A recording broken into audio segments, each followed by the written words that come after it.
In reflecting on that moment, the moment I left the doors in my base open, I confront the harsh reality of my naivete and the unpredictable nature of mankind.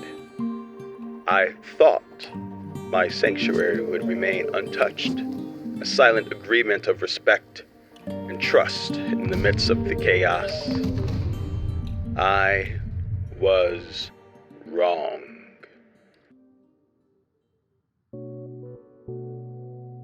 Alright, so here's what you're gonna need. You're gonna need locks for every door, controllers, an HBHF sensor, an AND switch, a timer, a button, 2 branches, and of course power. So let's place down all of our deplorables. Make sure to place the door controller to the right side of the door. Many of these components you can put just about anywhere, but I think it's better to keep the timer and the AND switch right next to each other, and I also think it's better to keep the HBHF sensor and the push button right next to your airlock. Now add a lock to each door. In order to pair the door controller to the door, you'll need to close the door and unlock it. Then press E to pair the door controller to that door. Now you can lock them.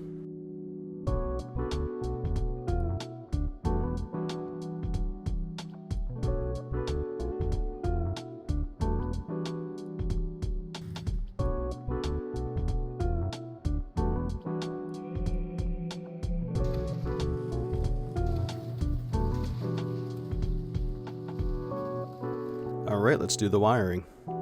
Buttons are weird. They don't need power in, but they do send a brief bit of power out. So we're going to take the output of the button and we're going to wire it over to one of the inputs of the AND switch. Then go ahead and wire the HBHF sensor's power out to the other available input on the AND switch.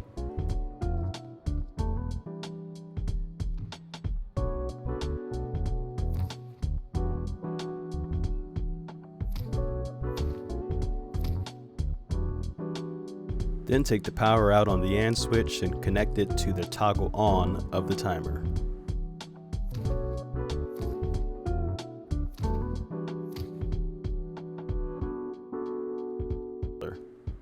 Now we can take the power out of the timer and connect it to the power in of the first door controller. Now we're going to connect all the door controllers.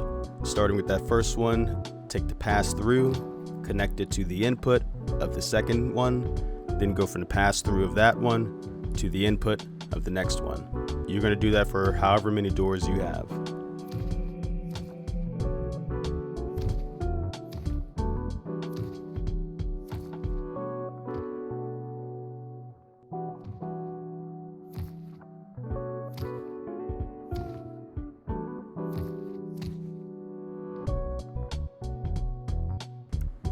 Alright, so now we're going to send power into the system. It's a simple formula. Quantity of doors plus 1 equals the electricity needed. So set that branch to whatever the quantity of doors you have plus 1. In my case, I have 3 doors plus the switch, which uses 1 power. So the electricity needed on this branch is going to be 4. Connect that branch out to the power in of the timer. Okay, so using the second branch, you're going to take the branch out, which is already set to 2, and you're going to send that to the power in of the HBHF sensor. Alright, so now we're going to configure the HBHF sensor. Only have it set to authorized players, that would be you. That way, if someone gets into your base and they hit that button, it doesn't unlock your doors. It's easy to tell if the HBHF sensor is working and properly connected.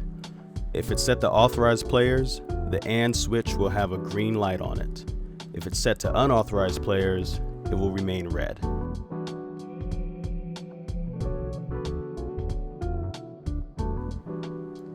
Lastly, set the timer to 1 second.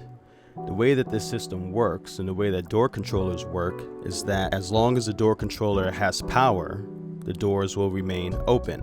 When it loses that power, it will close itself. And there you have it. That's going to be it. Thanks so much for watching. If you like this video, hit the like button, subscribe. I really appreciate the support, and I'm hoping to make a lot more of this for you all. Peace.